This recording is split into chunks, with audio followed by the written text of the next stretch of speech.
I've played World of Warcraft now for over 15 years, but lately it just isn't feeling like the MMORPG experience that I fell in love with. So I'm trying Final Fantasy XIV for the first time and documenting the process as I played through the game. Today is day 2 of that journey.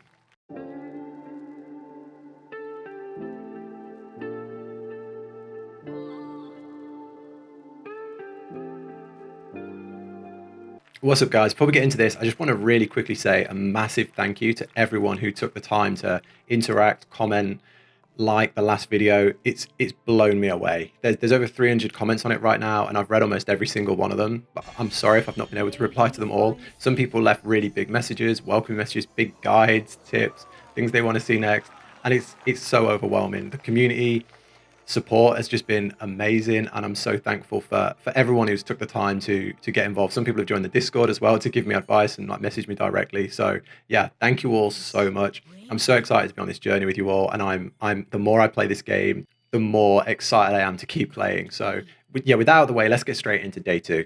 So some people were saying that I'm a sprout and a novice, and I have this little like green this green plant next to my name, which I think just means I'm new. And they said there's some training you can do as a novice. So I wanted to do that because, you know, I am new and I do find certain things in the game overwhelming. So I went to the main town, and there's like there's like the trainer. So I went to him, and you can take on missions. He's got a little sprout next to his name. So yeah, my understanding is he trains you in your role. So I was a lancer, and I think the only thing a lancer can be is DPS. Correct me if I'm wrong there, but I think that's right. So all I got taught was the DPS role. And I've played MMOs before, so I kind of understood, you know, how a DPS works, but I did want to see how it works in Final Fantasy. And there's definitely some different things that I wasn't expecting in this. So I'll try and show a few here. So there's like target priority, which was, you know, target the wizard and the low armor guy. And then there was a situation where you get pulled in and you have to time it perfectly so you avoid the AoE just before it pops. It's like the people are targeting you and you've got to get out at the last minute. Pretty interesting. It's broken down into missions. So then I think the next mission was understanding your role as a DPS, get behind, let the other person tank, and kind of get into situations where you're out of the main firing line. So he was targeting the tank, I could get behind, and it was telling me to target from behind. Pretty cool. Another one that really surprised me was there's like reinforcements coming in, and it's saying don't always focus on the target. Sometimes you have to think outside of the box. So it was like go to the lever and close the door to stop the reinforcements. So you're not just killing ads, you're actually stopping them spawning. And it was saying to be aware of your surroundings in these sort of fights. Really like that. It's nice to know that there's more than one level to combat. Really interesting.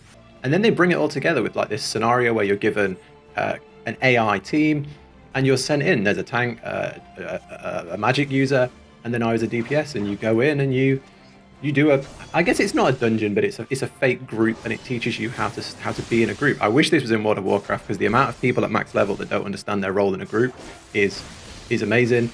And then you have a situation where there's a lot of toxicity over people getting things wrong. So yeah, this was really good. You have to deal with ads, you have to deal with boss targets, and I really enjoyed it.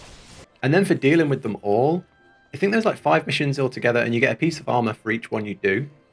And then putting them all together, I got this really cool outfit, which is really good for my class, I think. So I kind of went outside and I saved every single one until I'd done them all. And then I went outside and I put all of the sets together. I think, yeah, there's 5 pieces, and I really liked how it looked. I started feeling like a bit of a badass here, all black, decked out, done my sprout training and ready to kick into the game now. And then, unfortunately, rather than progressing in the story, I got sidetracked. And in the last video, I talked about the gathering stuff. So I was doing a lot of botany, and I was really into that. And I wanted to try the crafting. So yeah, here's crafting. So this is Carpentry, I believe, which is one of the only crafting skills you can learn in the starting city I was in. And I wanted to try it. And basically, it works like most other MMOs, except it's a lot more involved. Like the gathering skill, it's a separate job. So you're given a saw. And then when you equip the saw, your job changes from Lancer to Carpenter. And your skill bar has carpentry skills. So weird and unusual. And then basically you press N, you open the crafting window, and then you can choose a list of things to craft. So you can turn logs into wooden beams, and then you can turn those into like furniture, bows, things like that. I've got no idea if this is useful for my class, but I just wanted to try a crafting skill, and I really, really like the crafting. My only worry with crafting is that it's too too fun and too involved, and I could easily see myself spending an entire day just running around chopping trees and crafting things, and I would never finish the game. So I need to make sure I only do this in small doses, or I focus on at least doing a piece of the story every day, because yeah, I don't want to get too hung up. But basically how crafting works is you have the skill bar, and then you unlock certain skills as you level it up. And you can see here I'm crafting a bow, and you can choose to either progress the craft, and then when it's fully crafted, it's made, or you can progress the quality. There's probably a lot more to it later on in the game, but you also have durability. So every action you take reduces the durability of the weapon. When that gets to 0, the weapon fails if you haven't made it by that time. So you want to be getting the weapon as high quality as possible to make it a high quality weapon without breaking it. There's also certain skills you can use that increases the durability mid-craft, and I'm sure there's loads more to this. But you can see here I've got about 5 skills, so it's definitely quite simplistic at the point where I am. But it's so fun, man. I think I went down the list of Carpentry and I crafted every single item from the start and the first 2 pages up to like level 10, I think. Yeah, once you've crafted something manually as well, like this, you can do quick craft, which is like most MMORPGs. I think at the bottom right you can see there's like quick synthesis. And then that basically just auto crafts. So let's say you make a beam from a log. That's quite something you'd want to make a lot of to make the furniture. So you would make 1, and then you could just quick craft 10, and then you still get the experience and you still level up. So yeah, crafting, amazing, and I absolutely love the system. Also, how I spoke in the last video about quests for jobs, like the archery quests, the lancer quests, there are quests for crafting. So like level 5 would be like, go and make me 10 logs, or make me a bow, or I think level 10 was like, make me a bow and deliver it to this guy. Really cool. Makes you feel like you're a part of the community and a part of the... It took me back to like Stardew Valley or like Harvest Moon, where you're like you're a part of the community and you're advancing your craft, but you're interacting with the town and you're a part of something bigger than yourself. I really like it. Won't go on for too long, but really like it. And then back to the main story. I mean, that's what it's all about, right? Progressing that story. And it will never stop amazing me, just seeing my character as part of this group, where there was some story where there was like this hive of like tribal lizard men, and we had to go in and take them down because they were acting a bit crazy. And you're just part of this group going in, and it was pretty cool, man. It was pretty fun. And you can see here, like I literally feel like I'm playing like Final Fantasy 7 or 8 or 9 or one of the main titles, and I'm like a role within the group. And yeah, I love it. I love it. The fighting still hasn't gripped me. It's nice having a few more abilities. Like I've got a long range like javelin throw now, which is really cool. So like if there's an AoE on the floor, I can back up, throw my javelin in, and it's nice to have like an extra layer of depth in the fights. I've got the stun as well, so it's getting there. A lot of people were commenting saying it really does get better, like as you progress through to like level 30, it gets really more involved, and I'm looking forward to that, because right now it's still quite simple. But yeah, one thing I never mentioned in the last video on combat is I'm really struggling with items. So every MMO I've played, like ESO, World of Warcraft, when you kill an enemy, you go over to its body, you loot the body, and you drag the items into your inventory, right? Every time you kill something. That doesn't happen on this.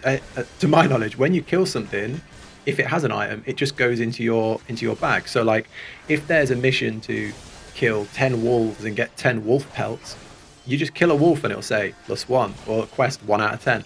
And it's great because it takes you can focus more on the action and more on the combat, and it speeds things up, right? But it does kill the immersion a little bit, in that I have no idea what most of the items in my bag are. You can see in the bottom right, I've got one full bag and then one like a quarter full, and I feel like I've lost agency with those items because I don't remember what they're from. So yeah, there's someone was commenting like, make sure you eat food, make sure you use this item, and I don't know what most of the items in my bag are. I think I need to sit down and have a proper look and try and understand what I've been picking up and getting along the way, because when you're not picking the items up, it definitely feels like you don't own the items. But hopefully that's something that will feel more comfortable as the game progresses, but something I definitely wanted to share because I've never seen it in an MMO before. Also, I just want to say, as we go through, there's going to be a lot of cutscenes that I show because I really like them, and there may be spoilers if you've never played this before, so let me know in the comments if that's a big issue. But I do kind of want to share the whole journey and how I feel about it. Like, things like this blow me away. They're so cool. But if you haven't played the game, there might be spoilers, so just getting that out there in advance, because as we go through further, you're going to see more and more of these. Also, how epic is this? Some mage is summoning this giant demon thing. Absolutely loving the story. This was kind of the end of this section. I think it was around level 15. And then this was kind of one of the last quests in this area, I think. One of the last main story quests in this area.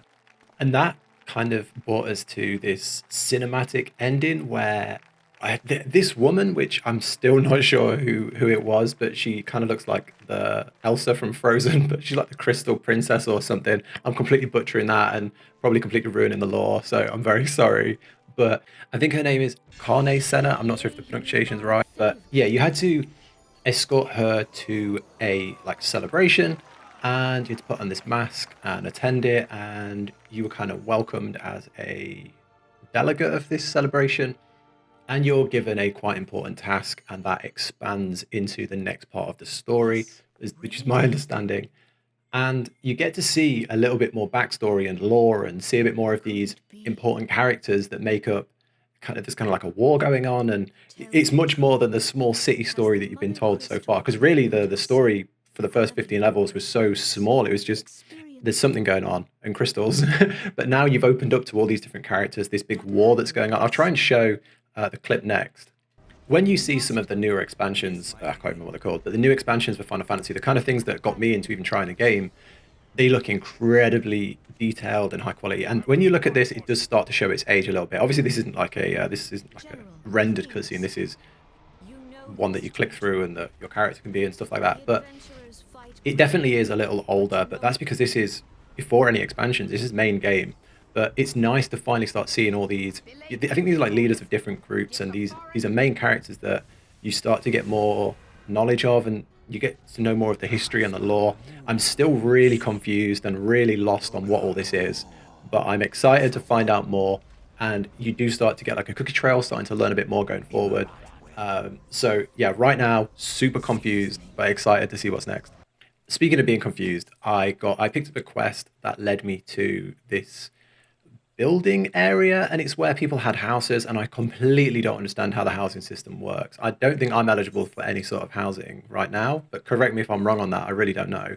But basically, you go to this area, and there's all these different plots of land and these residential areas, and you can go and visit them. So I kind of snooped around someone's house, had a look. They had like butlers standing around, and they had like crafting stations, and it looks super cool. The only housing I've experienced is in Black Desert Online and Elder Scrolls Online. And to be honest, Elder Scrolls Online does it great. And this seems on par. This seems really good too. I've not got one myself, so I can't comment, but how much you can decorate and have your own space seems really cool. I'm not sure if these are individual player houses or if they're like guild houses. I really, really don't understand it. But yeah, let me know, because it's kind of an overwhelming system. It just throws you in, and maybe I didn't read it properly. I don't know. Back to the main story. So there's an alliance, and in Eorzea, I'm not sure if that's pronounced right, there's an alliance of people, and you're made an envoy, and you're given a sky pass, which lets you use the flight system, and you can finally leave the starting town. I kind of have grown very attached to the starting town. It's my comfort zone. It's really nice. I like it. So I was very nervous to leave, but yeah, you're an envoy, and you have to deliver a message to the other members, the leaders of the alliance, to unify this memorial service that's going to be held for this big battle you just watched. I think that's a summary of where we go next. And then there's a big airship, and you board it, and you have to go to these other two huge towns. And when I tell you I'm overwhelmed here. I just kind of got the hang of getting around the town and the map and the exits that go into the different forests and outside areas. And I was kind of getting the hang of it. And then you go to these other big areas, and they're multi-leveled, and they've got different systems in place. And the best thing, there's so many more jobs here. I can become so many more things here, and it's incredible that I'm worried I'm going to waste so much time. But there's like blue quests everywhere. There's side quests everywhere. I could become a wizard here, a mage like type class here. I could become a thief. Yeah, it's overwhelming. There's so many like crafting jobs here as well. There's like weaving, blacksmithing, armoring. So yeah, there's so much to do here. I don't want to take on too much stuff. I kind of want to stick with the Lancer, I think, just to progress in one area. And because a lot of people were saying once you finish one area, once you finish up to like the end level with one class, the other classes become easy to skill up. So I don't want to take on loads of different combat jobs, but I'm going to try a few different ones. But yeah, I want to stick with the Lancer on the whole. So yeah, I think I'm gonna end for the second day here because it's kind of everything I achieved in this next day. I focused a lot here on the main story because I wanted to push through. Every single comment was saying there's so much more to do once you progress the story. Focus on the story. And I at the start I was doing a lot of side quests, so I dropped off the side quests and funneled a lot of my time into either my job quests, the blue quests, or the side quests, and just doing the little systems. It was great to do the little sprout training. It was great to see the housing and unlock all these different systems. Um, and it's nice to finally see the story. Here's another piece of the story which you get when you leave the first town. So yeah, I hope you're still enjoying this. I'm obsessed. I'm really loving the game right now. I feel so invested. I want to see more. I want to do more. I want to try everything, but I'm just trying to stay focusing on the task at hand, the story, exploration, and the important quests. But yeah, thank you so much for watching again. I really hope you've enjoyed this one. I'm going to work straight away on day 3 because I see a lot of people really enjoying the first one, so I want to keep them coming. Please let me know in the comments if you've seen anything here, if you've got any tips. If you're enjoying this, please let me know and I'll keep them coming. Other than that, thank you so much, guys, and I'll catch you in the next one.